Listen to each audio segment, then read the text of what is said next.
Muito bem, pessoal. Então, o tema de hoje vai ser o capítulo 3. Que surpresa, né? Pois é, nós deixamos para trás, então, os capítulos 1 e 2, e agora no capítulo 3, nós vamos falar sobre a preparação para a oração e a perseverança na oração. Ok? Ambas coisas são muito importantes. Sem uma boa preparação, nós não conseguimos depois desenvolver uma boa oração. De fato, boa parte do fruto da meditação, da oração, seja lá que for que nós formos fazer, ela vem da preparação. Uma boa preparação, ela já é a antessala de uma oração muito boa. Uma má preparação quer dizer que talvez toda a nossa oração seja uma espécie de preparação, ou seja, que nós estejamos lutando para estar em oração mais do que realmente fazendo oração. Então, nesse capítulo 3, nós vamos falar, em primeiro lugar, das atitudes prévias, ou seja, antes de começar a oração, né? Então, elas basicamente vamos falar de 3 atitudes prévias, né? Tempo para Deus, lugar para Deus, recolhimento. Ok? Depois nós vamos falar dos atos preparatórios. Os atos preparatórios já fazem parte da oração, já é no momento da oração. Ok? Os atos preparatórios nós vamos falar do Espírito Santo, as virtudes teologais, humildade, pobreza de coração, pureza de intenção. E, finalmente, o número 3 vai ser a perseverança. Ou seja, como perseverar na oração. Quantas vezes começar é muito fácil. Perseverar, isso é o mais difícil. Isso acontece em todas as coisas, né? Você entra na faculdade, está entusiasmado. Começar é ótimo. Quero ver se terminar o curso, né? Perseverar nele até o final. Na oração, isso também é completamente verdade, porque o demônio vai fazer de tudo para que você abandone a oração. Tudo. Basicamente, nós vamos falar dos obstáculos e depois das motivações para a perseverança. Muito bem, sem mais delongas, vamos então às atitudes prévias. Como eu disse para vocês, eu já vou disponibilizar o material para que vocês também possam ter o material escrito aí. Então, vou abrir aqui o tema.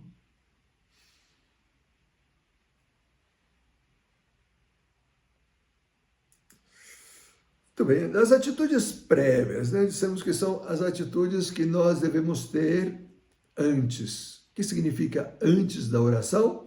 Significa durante todo o nosso dia. Significa durante toda a nossa vida. Essas atitudes, se nós queremos de verdade ter uma vida de oração, elas têm que fazer parte da nossa natureza. Elas têm que ser algo da qual a nossa natureza já está impregnada. Não pode ser algo ocasional que eu faço como uma técnica, não? Técnicas de estudo. Para estudar eu tenho que fazer isso, isso e aquilo, então eu me lembro disso antes de estudar e então eu começo a fazer. Não. Aqui não é uma técnica, é uma atitude que acaba sendo uma virtude. Ou seja, passa a ser parte da sua vida. Tá? Então, a primeira delas é tempo para Deus. Tempo para Deus. Se nós queremos ter uma vida de oração de verdade, se nós queremos crescer em santidade, se nós queremos seguir a Cristo carregando a nossa cruz atrás dele, nós precisamos valorizar muito o nosso tempo como um momento de encontro com Deus. Muito, muito. Ou seja, ter frequentemente desejo de estar com Deus, desejo de estar na sua presença, desejo de estar exclusivamente com Deus. e não simplesmente cumprir. Eu tinha proposto rezar o terço, então eu vou e rezo o terço. Eu tinha proposto fazer uma meditação, então eu vou e faço a meditação e cumpro. Porque pode ser que você até durante o dia, você cumpra diversos momentos de oração. Mas se você não tem essa atitude de tempo para Deus, essas orações vão ser muito mais uma técnica do que um relacionamento com Deus. Talvez essa era uma das coisas principais que Jesus tanto reclamava com os fariseus. Ele dizia: vocês cumprem tudo aquilo que a lei exige que vocês façam, mas o seu coração está longe de mim. O seu coração. O coração. E não basta dizer que o meu coração está perto de Deus porque eu tenho bons sentimentos, porque eu tenho bons desejos. Isso precisa ser demonstrado na dedicação de tempo. Quando nós amamos uma pessoa, nós dedicamos tempo a essa pessoa. Quando nós nunca dedicamos tempo a essa pessoa, acho que nós não amamos. Eu te amo muito, mas eu não quero falar nunca contigo, não quero estar nunca na tua companhia, porque eu tenho muitas outras coisas importantes que fazer. Que amor é esse? Melhor que não me ame, então.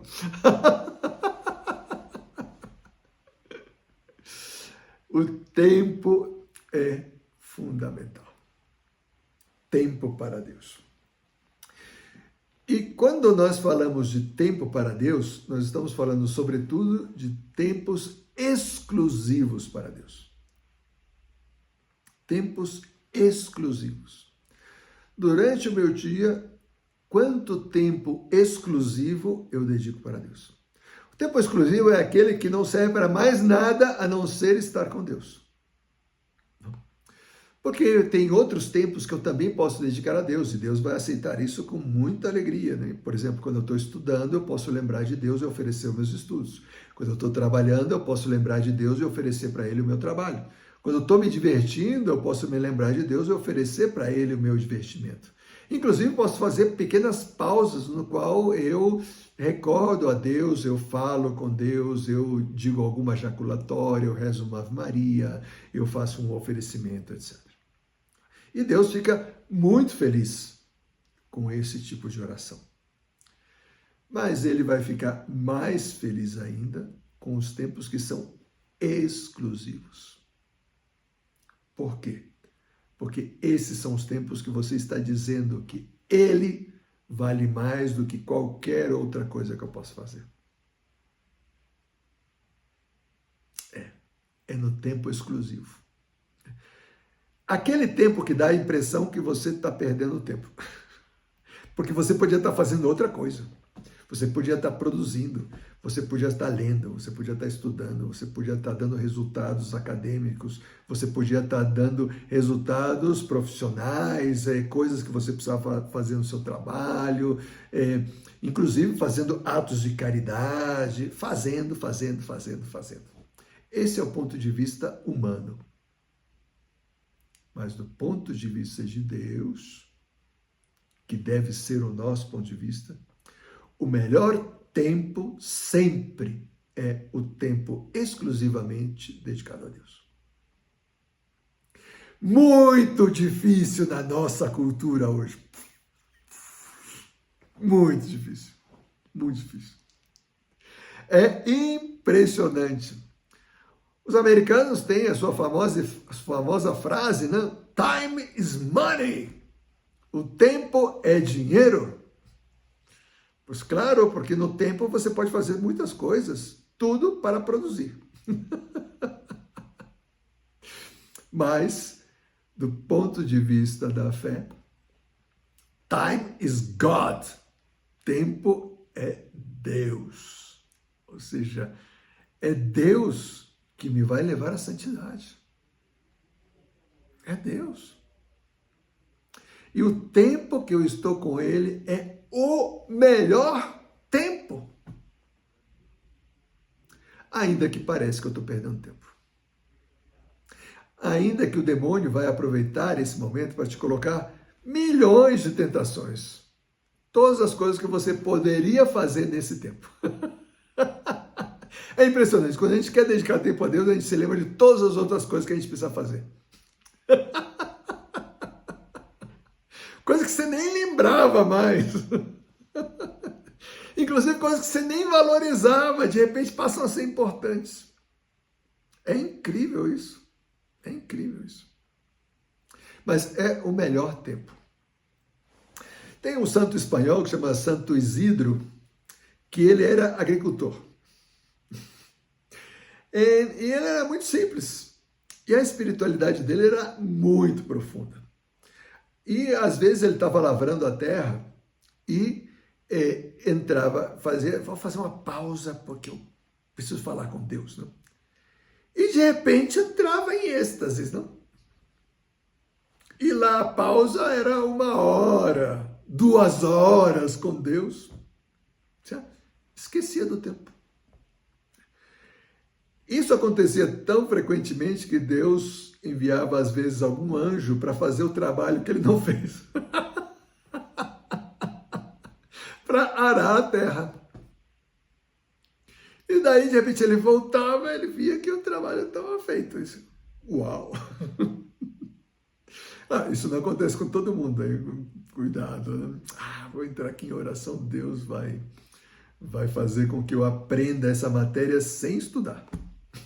Muito bom, pode ser, né? De repente, se você já está num grau de união com Deus tão grande, pois pode ser que Ele te conceda essa ciência infusa, não? Mas não é o caminho ordinário, não? O cura d'Ars, né? São João Maria Vianney, que era um pároco lá na França, nesse povoadinho que se chamava Ars, né? O povoado era tão pequeno quanto o nome, né? Ars, 3 letras, né? Era um povoadinho de nada. E ele era pároco lá.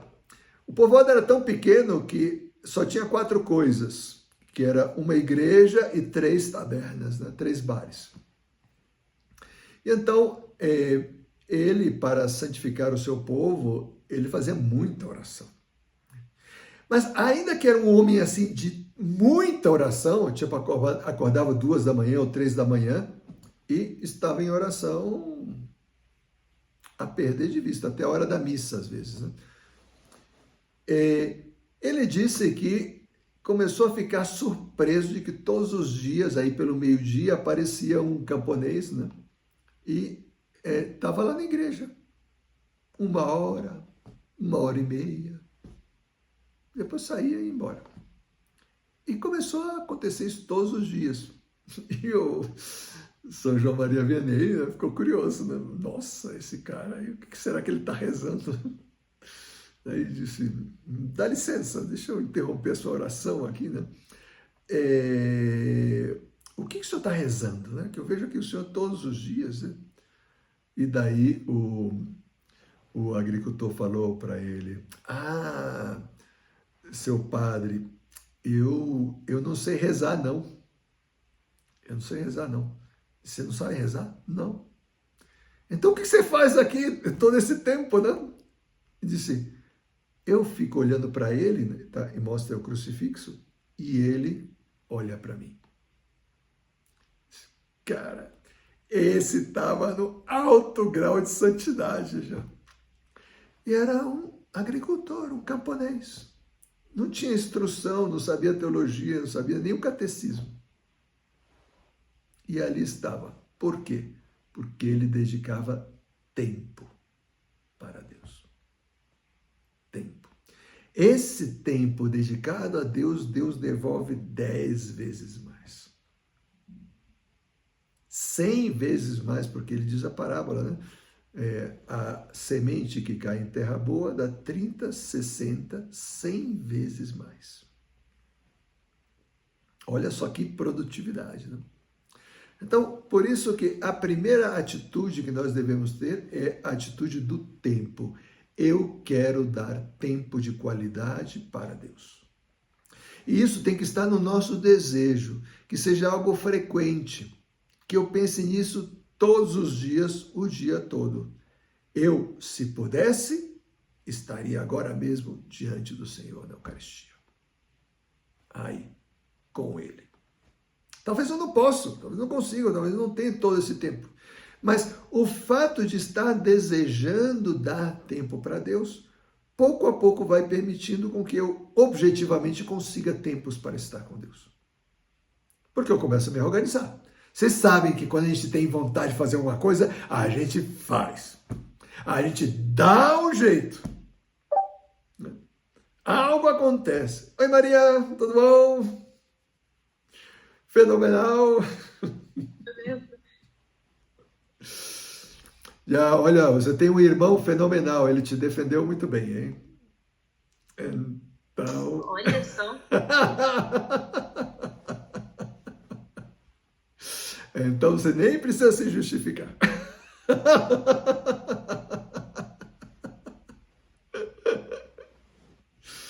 Mas você perdeu as historinhas que eu contei, depois você vê no vídeo.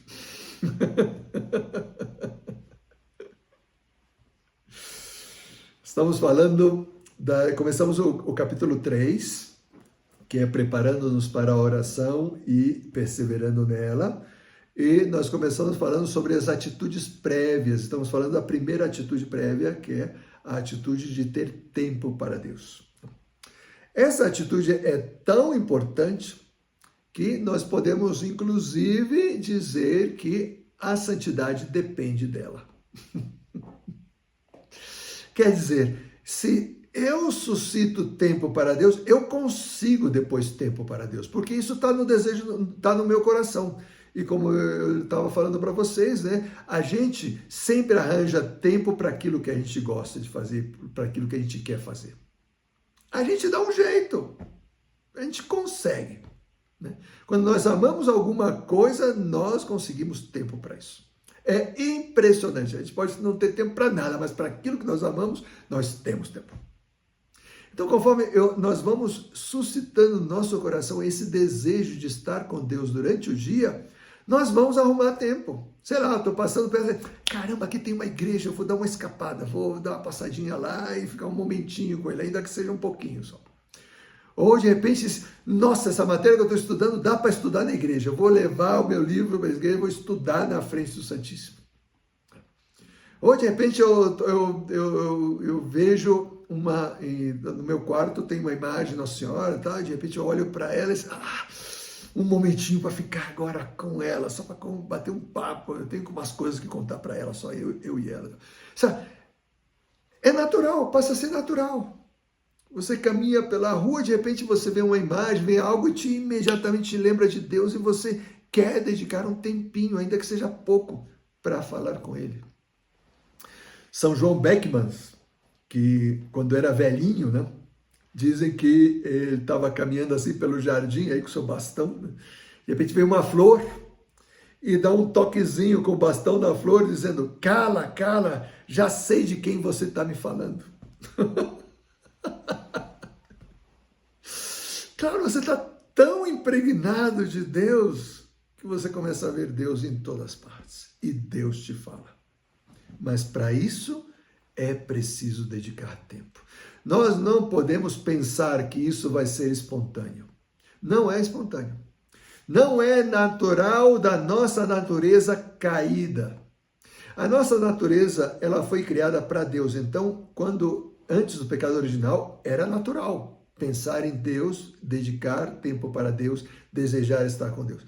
Depois do pecado original, a nossa natureza ficou fechada em nós mesmos. Então, ela olha para baixo em vez de olhar para cima. Então, ela olha para os prazeres, ela olha para os sentimentos, ela olha para a própria felicidade, ela olha para os próprios gostos, para os próprios desejos naturais, que pode ser caprichos, né? Tipo, ai, que vontade de tomar um café, que vontade de comer um sorvete, né? Que vontade de fazer um passeio, que vontade de ser verão e estar na praia ou na piscina, que vontade de ir na montanha-russa, sei lá, milhões de vontades que de repente podem vir, tudo coisas naturais, tudo coisas humanas. Dificilmente para não dizer impossivelmente, essa palavra não existe, mas só para vocês entenderem, né? Naturalmente o meu pensamento vai para Deus. Não. Não vai. Não vai. Eu preciso batalhar. E essa batalha vem pela dedicação de tempo. Tempo para Deus. Quanto mais tempo eu dedico para Deus, mais Ele me encaminha para a santidade. Será que para nós leigos, quando eu digo nós, são vocês, tá? Eu sou religioso. Mas... é possível dedicar tempo para Deus no mundo que nós estamos? Então, tem muitos santos leigos que dão esse testemunho, né? Que no meio das suas ocupações conseguem o tempo para estar exclusivamente com Deus. Né? Aí Carlos Acutis, o Guido Schaeffer, essa Beata Conchita Armida, né, Concepción, que eu estou lendo agora, era uma mãe de família, ela tinha 9 filhos e pois, sempre conseguia tempo para Deus. Mas com uma simplicidade, uma discrição, né, que os filhos nem percebiam, que pois muitas vezes ela se levantava de madrugada, porque durante o dia não dá, então vai ser durante a noite. Para estar com Ele. Mas tudo isso vem de uma atitude, né? Eu preciso criar em mim essa atitude de querer estar com Deus, porque isso vai permitir que eu depois consiga esses tempos. E conforme eu vou dedicando esses tempos, Deus mesmo vai semeando mais no meu coração essa sede dele, né? Esse desejo de estar com Ele. Vai aumentando o desejo de Deus. Isso é maravilhoso, porque, olha, não existe desejo melhor na vida, né? Todos os outros desejos que a gente tem sempre geram ansiedade, né? Sei lá, eu tenho desejo de, nas férias, viajar, a gente estava falando, né? Para a Espanha ou para Portugal. Ai, meu Deus, será que eu vou conseguir? Nossa, vou ter que fazer isso, vou ter que fazer aquilo, tá chegando, não tá, não sei o que e tal. O desejo de Deus, ao contrário, gera paz. Gera paz. Porque o fato de desejar já é alcançar a Deus. Quer dizer, o Espírito Santo já está trabalhando no seu coração. Então você, ao mesmo tempo que está desejando, você já está alcançando. Então, essa é a primeira atitude. Tempo para Deus. Né? Querer dedicar tempo exclusivo, tempo de qualidade, ou seja, não uma coisa, sim, eu dediquei tempo para Deus, enquanto eu estou tentando falar com Ele, eu estou fazendo outras coisas, né? Estou arrumando, estou organizando, estou pensando, tal. Pois não, aí não tem qualidade. Ou, pois, o celular toca, daí eu vou lá, vou ver o que tem, né? Saiu uma mensaginha e tal. Eu lembrei tal coisa, daí eu vou lá e faço, daí volto. Mas não, isso não é um tempo de qualidade. O tempo de qualidade é aquele no qual eu posso estar completamente dedicado à oração. Sem distrações, eu dou um jeito para que tudo aquilo que possa me distrair, eu já deixo encaminhado ou desligado, ou seja lá o que for, para que eu possa estar aí. Então, sei lá, eu estou lá começando a minha oração, daí chega a pituca.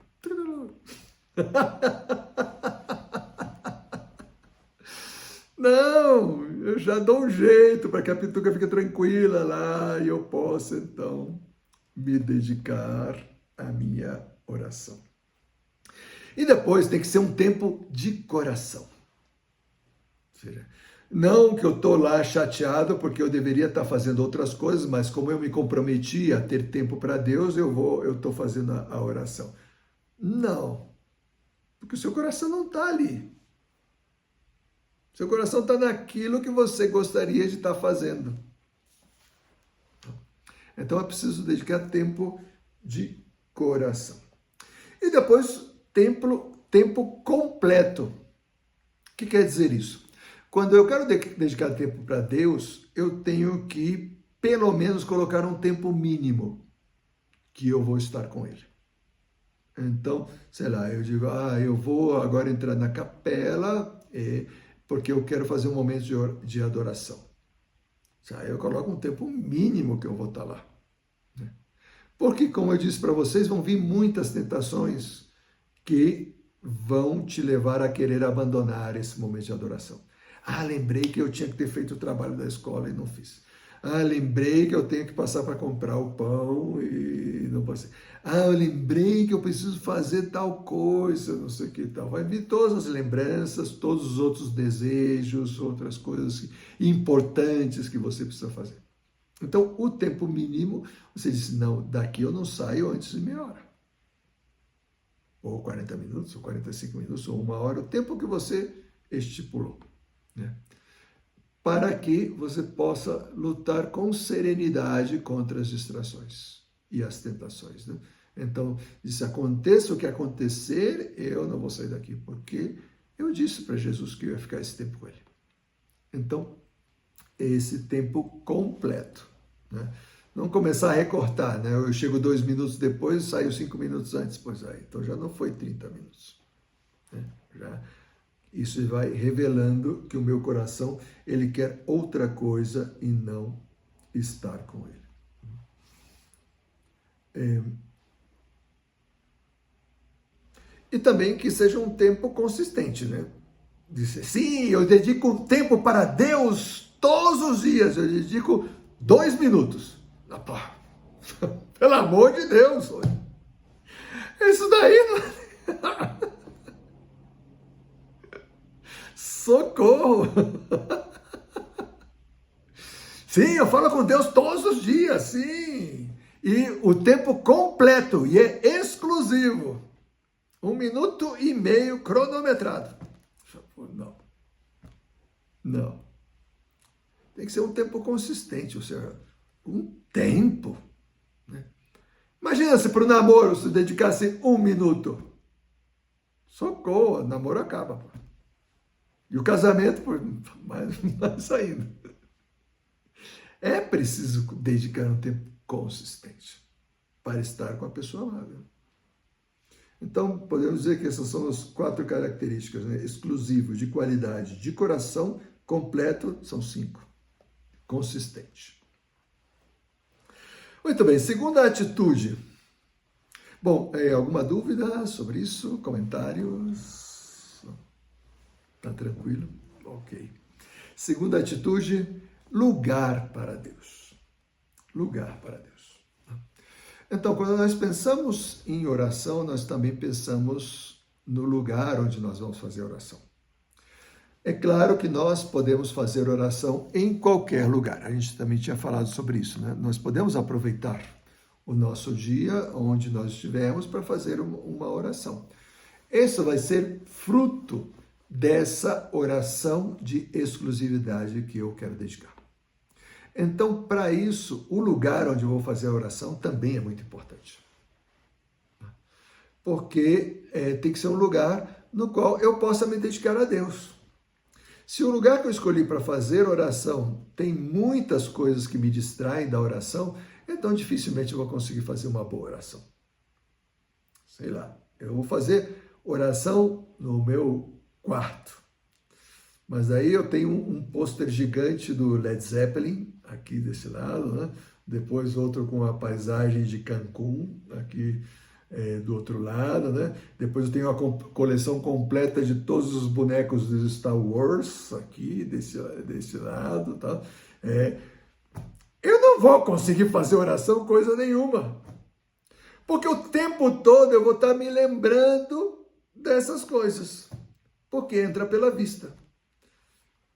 Eu tô lá, de repente eu vejo o Obi-Wan Kenobi, né?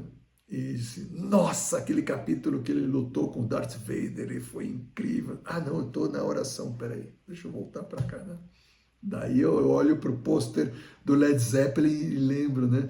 Nossa, a música do Stairway to Heaven é incrível, nunca ninguém compôs uma música como essa. Não, peraí, eu ia falar com Deus, não sei. Eu preciso estar em um lugar onde o ambiente me convida à oração, no qual acontece o oposto. O que eu estiver vendo me convida a falar com Deus. Um crucifixo, uma imagem de Nossa Senhora, um rosto de Cristo, uma imagem do Evangelho, uma representação de uma imagem do Evangelho, coisas que me convidem a falar com Deus. O melhor lugar em absoluto sempre vai ser a igreja. Mas pode ser que a igreja seja inacessível nesse momento, eu não consigo ir. Ou chego lá, está tendo o ensaio da banda. Meu Deus, aqui eu não vou conseguir fazer. Ou as velhinhas estão rezando terço, sei lá, então, não vou conseguir fazer uma boa oração aqui. Então, eu preciso encontrar outro lugar. Né? Pode ser, inclusive, um parque, uma paisagem, né? No qual haja um certo silêncio. Né? É difícil nas cidades grandes encontrar lugares silenciosos. Né? Então, pois sempre o quarto é uma opção. Então, se o meu quarto não está preparado para oração, pois preparem-lo.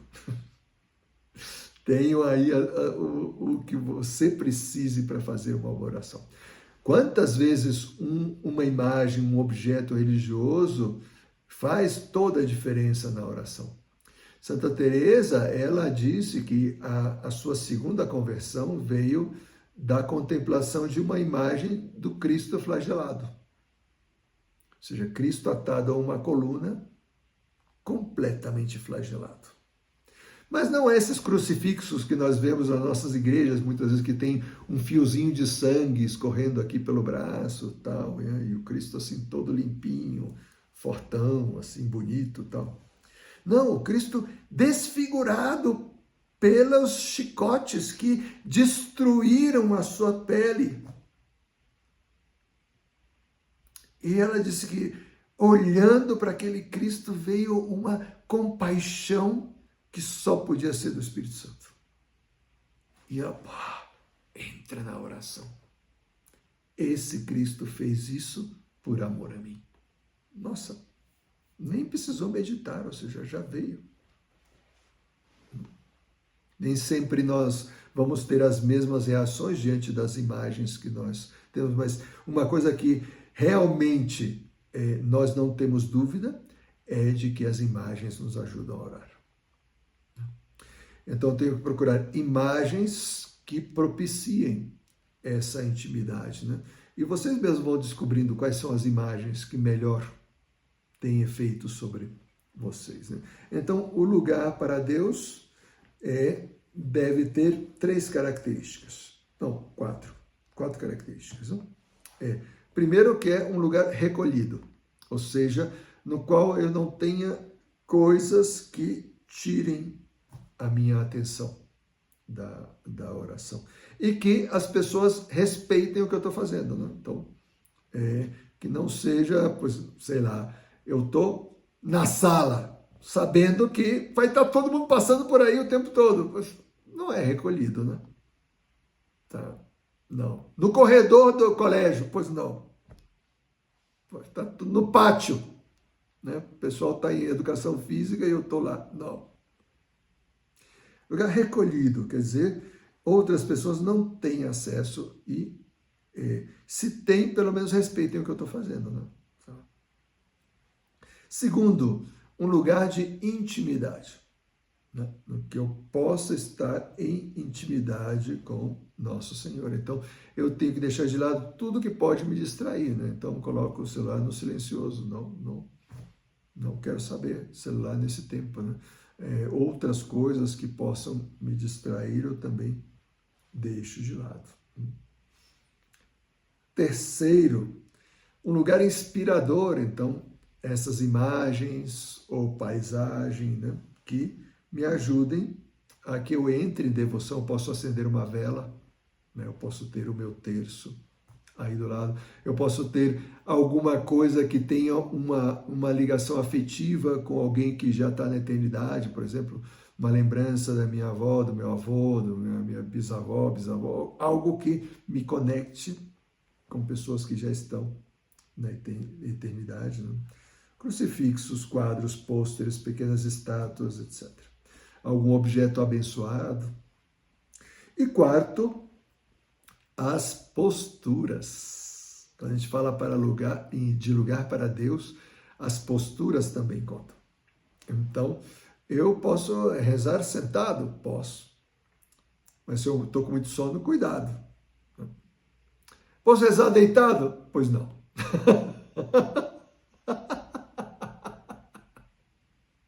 Você vai dormir. A sexual intenção seja dormir mesmo, né? Então, dormir nas mãos de Deus, né? Ah, que estou já.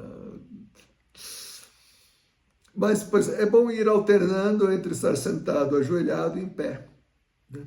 Até caminhando, né?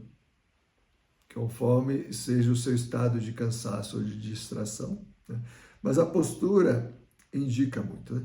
Inclusive, tem certos momentos da sua oração que você diz, não, agora eu preciso me ajoelhar. Eu preciso. Tá? Como que você quer expressar súplica, ou humilhação, ou humildade, ou desejo de acolhimento. Então, você quer estar ajoelhado. Tudo isso, pois, é a atitude de lugar para Deus. E terceira atitude é o recolhimento. Recolhimento. O que significa isso? Significa que nós somos seres exteriores, ou seja, todos os nossos sentidos estão para fora, para captar as coisas de fora para dentro. Então, a vista, ela vê as coisas de fora, ela não vê os seus órgãos internos. O seu ouvido escuta as coisas de fora, não o que está acontecendo dentro do seu corpo, né? O tato está para sentir as coisas de fora, não as coisas de dentro. E o mesmo se diz do paladar e do olfato. Então, nós somos seres que estamos voltados para fora. Só que Deus está dentro. Então, nós precisamos nos recolher. Que os nossos sentidos estejam sob domínio. Mas não somente os sentidos exteriores, também os sentidos interiores. Sobretudo a imaginação e a memória. Então, eu quero criar um espaço interior de contato com Deus. Como se eu tivesse marcado um encontro com Ele dentro de mim. E então, pouco a pouco, eu vou deixando de lado o que eu vejo, vou deixando de lado o que eu escuto, vou deixando de lado se está frio, se está calor, né? Os cheiros, e também as imaginações e as memórias, eu vou todas colocando sob o meu controle. Porque o que me interessa é estar em contato com Deus. Então, esse espaço interior, nós precisamos criar uma atitude que permita que isso seja frequente. Uma atitude de silêncio. Outra coisa muito difícil no nosso mundo atual. Muito! É dificílimo ficar em silêncio. Porque nós estamos num mundo muito barulhento. E quando eu digo barulhento, não é o ônibus que passa na frente, que está fazendo aquele barulhão, tal, o avião, tal. Não é isso. É a quantidade de distrações que nós temos. Então, nós saímos na cidade, está cheio de cartazes por tudo quanto é lado, de promoções, os cartazes das lojas, as fachadas, os outdoors, é tudo para nos chamar a atenção. Né? Depois, nós mesmos já usamos um objeto que nos está distraindo e chamando a atenção o tempo todo no nosso bolso, né? O nosso celular. E depois nós mesmos buscamos coisas. Então, nós estamos, sei lá, Netflix, e lá tem centenas de filmes ou de séries. E depois na internet, nem se diga, páginas e páginas e tal, os sites e as redes sociais. Todas essas coisas não existiam na época de São Pedro. Então, quando ele queria se concentrar na oração, era muito mais fácil. Muito mais fácil. Não é que ele chegava para a oração e começava. se lembrando daquela música, né, que acabou de escutar, né? E tá lá, né? E a música é tão pegajosa que você não consegue, você está o dia inteiro lembrando daquele ritmo, a mesma estrofe, né? Ele não tinha esse problema. Se ele queria escutar alguma música, ou ele cantava ou pedia para alguém cantar. Não é que ele lá tinha um aparelho que tocasse música. Não tinha. Então, era muito mais fácil o ambiente de silêncio interior. Né? São Pedro saía na rua, não é que tinha lá um outdoor, né? Venha para o Mar da Galileia, aqui, né? Cruzeiro pelo Mar da Galileia, nós oferecemos muito barato. Não tinha, pô. Não passava o carro da pamonha. Pamonhas fresquinhas, pamonhas gostosinhas, pamonhas, pamonhas, pamonhas. Não passava, não. Óleo, gás, tarararararara. Pois não tinha. Então, o ambiente era muito mais silencioso. Nós estamos num mundo muito barulhento. Então nós vemos quantidade de filmes, quantidade de séries e videozinhos no YouTube, no TikTok, no Instagram e tal. E tudo isso fica no nosso subconsciente dando voltas. E quando nós não queremos, que é sobretudo na oração, eles voltam. E aí a gente começa a lembrar de tudo. Caramba, aquele meme era muito engraçado. Ah, não, eu estava na oração, né? Meu Deus. Já volta tudo. Então, nós precisamos nos acalmar. Precisamos nos acalmar. E olha, quanto mais nós geramos o hábito de ter um dia silencioso, mais fácil vai ser a nossa oração. Pois é. O mundo nos diz ao contrário, né? Vejamos a cultura do zap, de ficar trocando de canais, de fazer várias coisas ao mesmo tempo. Então você está com o computador, você está com o celular e ainda está estudando e está escutando música. Então, ao contrário, ir silenciando a minha alma, ir gerando o hábito de que a minha alma esteja em silêncio. Ir diminuindo os estímulos externos. Né? Os estímulos externos. Essa atitude é valiosíssima. Muito difícil. Muito difícil. Mas conforme vai aumentando o nosso amor a Deus, o nosso desejo de oração, mais vai aumentando também o desejo de solidão e silêncio. Menos barulho, mais encontro com Deus. Depois de acalmar-se, também está presente, está no momento presente. Nós vivemos muitas vezes no futuro, ou seja, pensando em tudo aquilo que a gente precisa fazer. Ah, preciso fazer isso, preciso fazer aquilo, está pendente essa coisa, eu preciso, amanhã, não sei o quê, nesse fim de semana eu vou para... Não, momento presente. Eu estou com Deus. Mas que depois eu vou... Não, depois é depois. Na oração, eu não penso em nada do que eu vou fazer depois. Mas tem umas coisas muito importantes que eu preciso fazer depois. Ok, então eu deixo todas elas nas mãos de Nossa Senhora.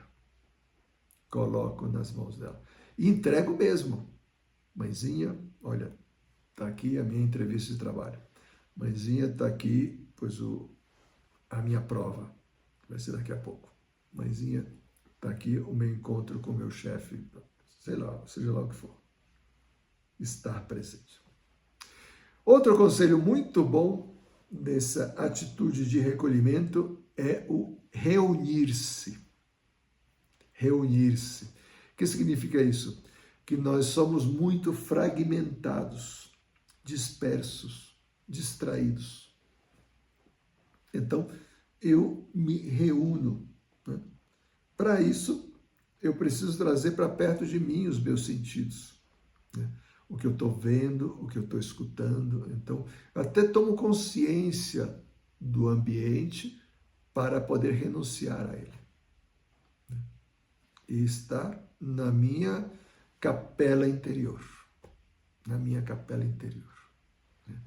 Então, eu reúno, eu trago para perto de mim a minha vista, o que eu estou vendo.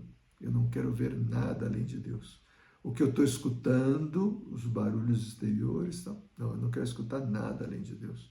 O que eu estou sentindo, medo, alegria, ansiedade, preocupação, eu trago tudo para perto. Senhor, todos esses sentimentos nas tuas mãos, né?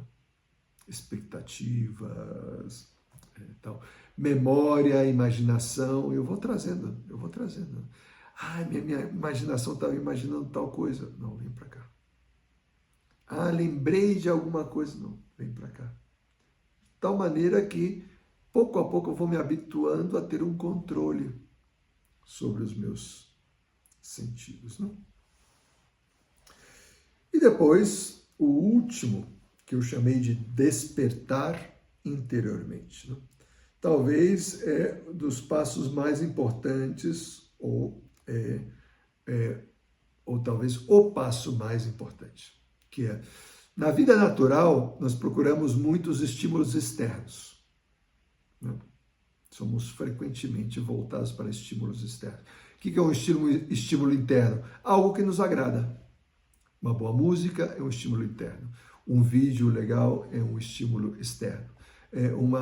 Uma foto bonita é um estímulo externo. Um cheiro gostoso é um estímulo. Um gosto gostoso é um estímulo externo. Nós estamos muito voltados para isso. Então, nós precisamos, pouco a pouco, voltar-nos aos estímulos sobrenaturais. Eu quero desejar a Deus. Quero desejar a Deus. Então, quanto menos caprichoso eu vou sendo e mais eu vou sendo sobrenatural, não? Mais interior, mais espiritual. Esse passo é difícil até de imaginar, né? Porque é muito fácil imaginar uma pizza. Ah, eu não quero deixar vocês com fome, pô.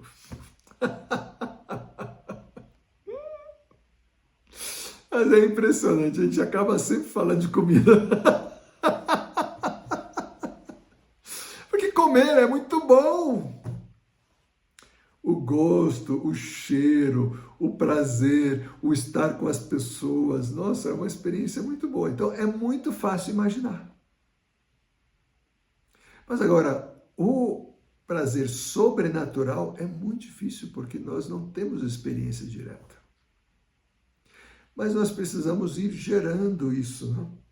E isso entra no nosso recolhimento. Eu, durante o meu dia, eu tenho desejo de Deus. E não só desejo de pizza, ou desejo de sorvete, ou desejo de paz, ou desejo de praia, ou as coisas que eu gosto, etc. De Deus. De Deus. Desejar estar com Deus. E conforme eu vou trabalhando isso, vai ficando mais fácil, porque eu vou lembrando de passagens do Evangelho, de textos da Sagrada Escritura, de um salmo, de uma poesia espiritual, de uma música que tem uma letra que me eleva, etc. Pouco a pouco, essas coisas vão ficando, vão fazendo parte do meu subconsciente. E vai sendo mais espontâneo, vai sendo mais natural. De repente eu nem me dou conta, já estou falando com a Nossa Senhora.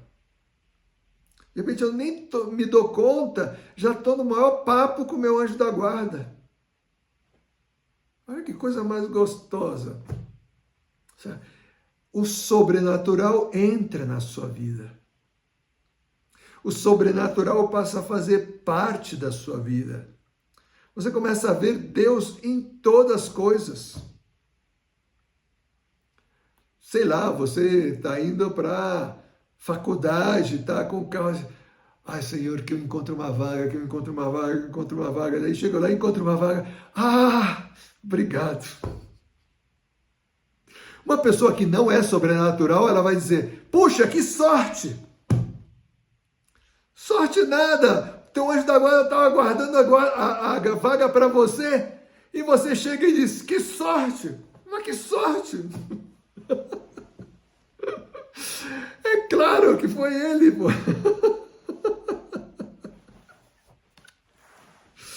Os olhos sobrenaturais conseguem ver isso. Os olhos naturais não. Os olhos naturais vão ver casualidade, sorte, o azar, ou tal. Não, não, não. Quem tem esse hábito do recolhimento vai vendo a Deus em todas as coisas.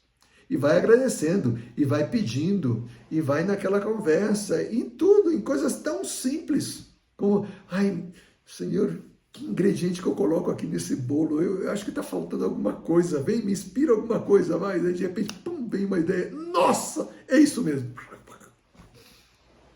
E sai um bolo fenomenal. É isso. O sobrenatural entra na natureza. Entra. Então, esse é o quarto ponto. O despertar interiormente. Então, eu despertei o meu espírito para Deus. E não só para os estímulos exteriores. Bom, galera, isso era o encontro de hoje. Dúvidas, comentários?